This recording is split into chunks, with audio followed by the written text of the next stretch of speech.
Olá, amigo produtor cooperado da Cooperativa Agropecuária do Vale do Rio Doce. Meu nome é Lucas Fonseca, sou engenheiro agrônomo, trabalho hoje na área de bovinocultura leiteira na Labor Rural. Estamos hoje para o nosso 6º módulo de nossa capacitação, que vai se tratar sobre o controle de plantas daninhas no nosso plantio de capiaçu. É um dos tratos culturais mais importantes que a gente deve realizar na cultura, visto que o capiaçu ele é muito pouco tolerante à competição com outras plantas invasoras. Ele é exigente em luminosidade. Então, se a gente tem plantas invasoras competindo por luminosidade com a nossa cultura, com o capiaçu, nós vamos ter uma queda de produtividade desse capiaçu. Então, é muito importante da gente sempre nos atentar a fazer o controle bem feito dessas plantas daninhas, de modo a não existir competição. Tá joia, pessoal? E aí, existem alguns métodos de realização dos controles, ok? Então, pessoal, existem alguns métodos para a gente realizar esses controles.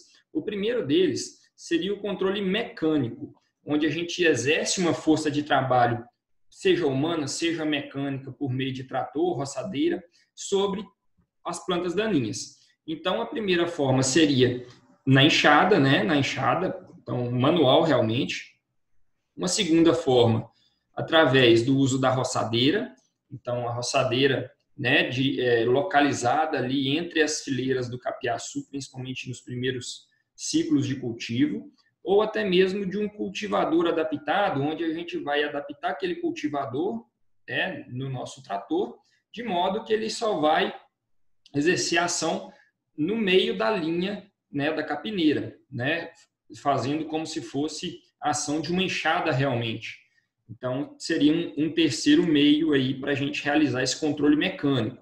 Algumas desvantagens dele, a gente ter que entrar com trator numa área de capiaçu implantada recentemente não é desejado por conta da compactação do solo, e também a mão de obra que a gente onera para essas atividades é muito grande, principalmente quando a gente realiza a capina manual. Então, ela está deixando de ocorrer na maioria das propriedades que a gente tem contato, tá certo, pessoal? Mas ainda assim é uma forma muito eficiente de se realizar o controle das plantas daninhas. Temos o controle cultural, é um segundo tipo de controle, e esse sim é muito importante, que é um controle que o próprio capiaçu vai exercer sobre as plantas daninhas, que é através do sombreamento. Então, a partir do momento que o capiaçu pegou uma certa altura, e a partir dos 50 centímetros, ele já começa a sombrear as plantas daninhas de porte inferior a ele, e esse sombreamento, por natureza das plantas daninhas, ela vai enfraquecendo até chegar ali à morte, ou de uma forma que aquela planta daninha não competa com o nosso capiaçu, tá certo? Então, é imprescindível a gente fazer uma boa adubação de plantio e realizar os tratos culturais no quesito adubação de cobertura, bem feito, para a gente ter um arranquio muito rápido da cultura do capim.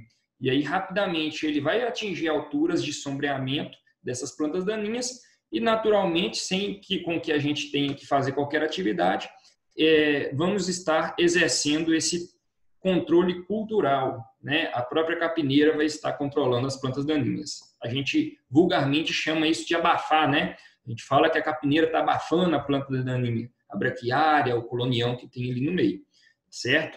Então, é extremamente importante a gente proporcionar um arranquio muito rápido dessa capineira nos primeiros dias, no primeiro mês principalmente.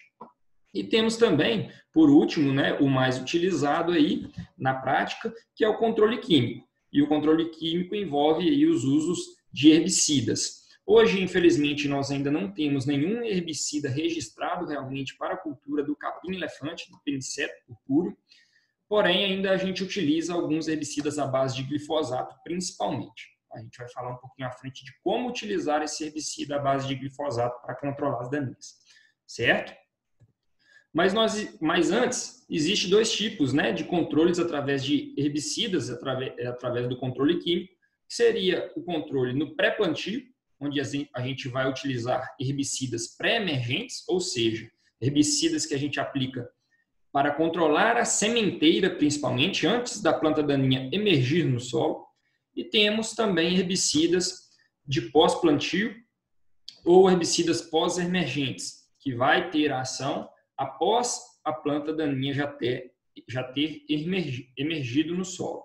Então, esse herbicida, né, de pós-plantio pós-emergentes, nós vamos ter que utilizar pulverizando sobre a planta daninha, de uma forma que, em geral, não atinja, né, a nossa cultura de interesse, no caso do quando a gente utilizar o glifosato, que é o mais utilizado, para que não ocorra intoxicação do capiaçu, ou até mesmo levar aí o capiaçu à morte daquela touceira. Então, como que a gente utiliza, né? Então, para o controle das plantas daninhas, nós temos dois métodos, né? E aí, aprofundando nesses dois principais, onde vai ter ação do produtor, o primeiro deles seria o mecânico. Então, se a gente vai utilizar a roçadeira, vamos utilizar a enxada, é recomendado que se realize essa operação aproximadamente 20 a 30 dias após a emergência da muda, né? Em caso que a gente tenha acabado de plantar a nossa capineira, ou 20 a 30 dias após a rebrota, o início da rebrota. Começou a rebrotar, contamos aí aproximadamente um mês, e aí temos que realizar, né, a capina desse nosso cultivo.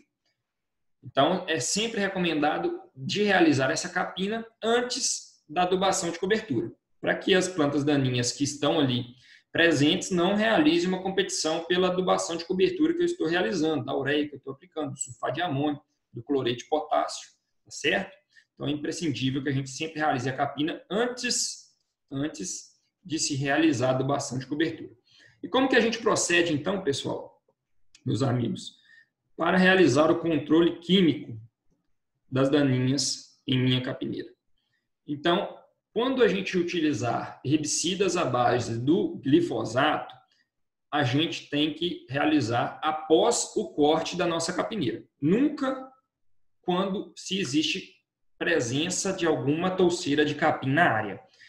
Então, deve-se realizar a aplicação após o corte da capineira, pois assim não haverá presença de folhas verdes na área. Então, o glifosato, né, que a gente vulgarmente aí temos aí o Roundup como o produto comercial mais utilizado com essa base, a gente precisa de cortar toda a massa de capiaçu da área, inclusive os brotos mais novos.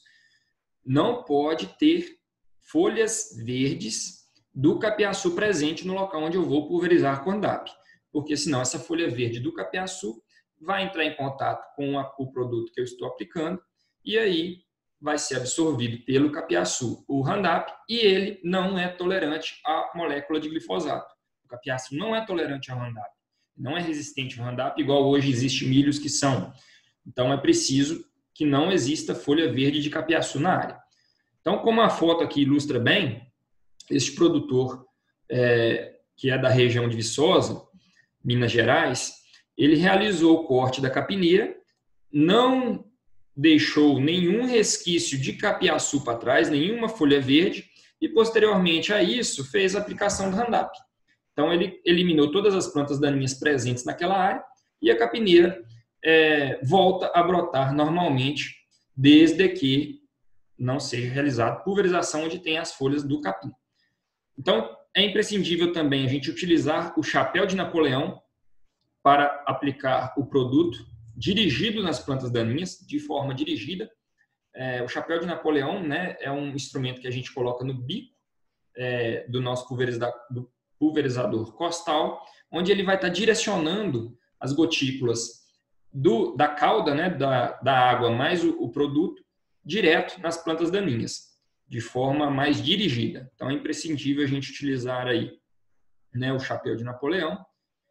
É sempre indicado a realização da pulverização em momentos mais frescos do dia, onde a gente indica sempre o final do dia, né, períodos mais frescos, e sem a presença de vento. Não pode estar ventando, porque senão eu vou estar levando esse produto que eu estou pulverizando para a minha capineira, caso eu ainda tenha um pedaço dela remanescente na área. E aí eu estarei fazendo com que o produto, a cauda, tenha contato com a folha verde do capim, consequentemente intoxicando minha capineira. Então não pode ter vento. Beleza, pessoal? Pegar aí horários mais frescos do dia e sem a presença de vento. Se estiver ventando muito no dia, você não faz naquele dia, deixa para fazer no outro dia, certo? No dia posterior. E é imprescindível, pessoal, para a segurança de todos, o uso do EPI e do EPI completo. A camisa, né, a calça, a bota de borracha, o avental, as viseiras, tá certo? A máscara e as luvas. É imprescindível também o uso do EPI para a segurança de todos. Então, essa que é a forma mais frequente, a forma mais prática de se realizar aí a capina dentro da capineira de Capiaçu.